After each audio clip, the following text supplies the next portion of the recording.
我今天看到日本北海道这则新闻的时候，我整个快吓傻了。北海道的熊太猖狂、太嚣张、太可怕。我过去曾经在北海道自驾，在开的时候，他说熊出没注意，鹿出没注意，他怕别人撞到。结果今天是熊直接去找人，一个这个日本的登山客他跟他朋友去，结果呢，在登山的过程当中，一只熊出来。竟然直接把人拖到树丛里面去。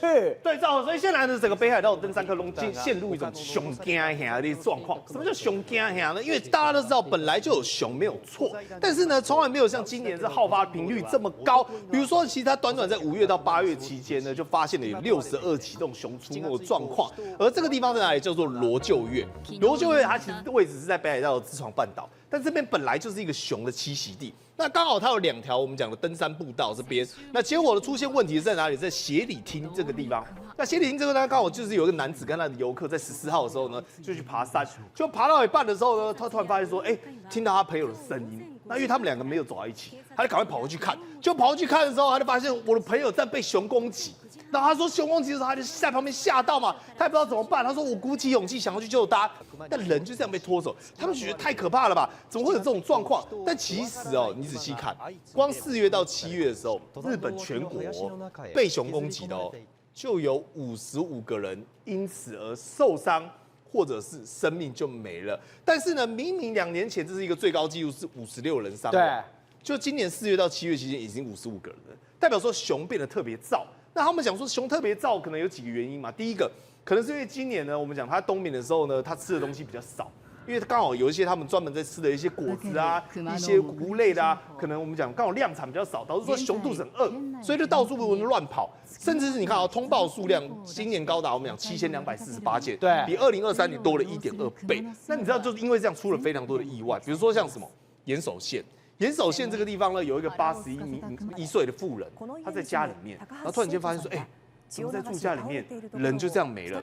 后来呢，去现场研判之后，发现什么？有熊的掌印，有这种破坏的痕迹。所以熊直接闯进他们家里。对，你现在看到那个监视画面就是这样子，就是常常的就会有熊开始在那边东爬西爬，可能就是爬到他的家呢，然后就是把他的整个我们讲里面住宅翻一空之后呢，对人进行攻击，甚至在福岛町这个地方，7月12号，这也是很近期的事情。有一个男子我们讲的遭到我们讲熊的攻击，那他怎么会遭到熊的攻击呢？他其实是一个送报员，就莫名其妙的这个送报员呢也是一样，在我们讲熊突然间呢可能在路上或者什么扑上他，所以最后在灌木丛发现这个送报员，你知道吗？发现他的时候什么？你看这个有熊的爪痕，对，然后熊的掌印，你看有没有看？熊就是这样，直接在大马路上呢、大街上呢，在这个绿地上呢，开始在狂奔，开始在跑，那就遭到他攻击。后来呢，他们也去比对 DNA。比对 DNA 之后，发现说什么呢？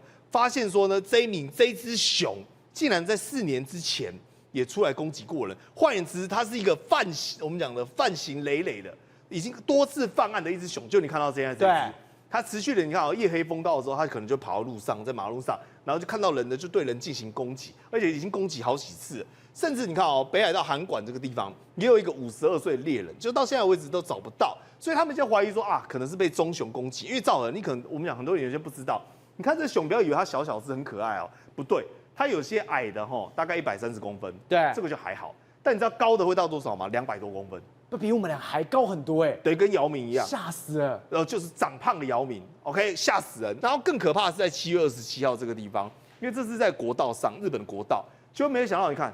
照他在干嘛？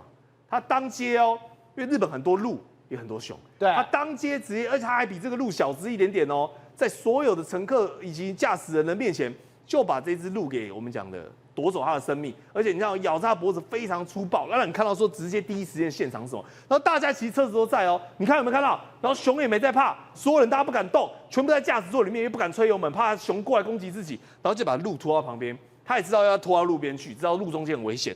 拖到旁边呢去攻击，所以你知道吗？现在日本都会做这种防熊演习，也就是说，如果你人遇到熊的时候，要么是用喷雾或者你该如何去防范，而不是像你想的那样说躺在地上装死，没有由人扮演的熊，他会跟你讲说我要怎么样去应对它，来去处理它，否则呢，这个熊已经变成日本人心中的熊患。宏观取材，厘清真相，犀利精准，深入剖析，时刻掌握关键，新闻时事不漏接。老时段，新气象。我是钟浩和，关键时刻2.0全新出击。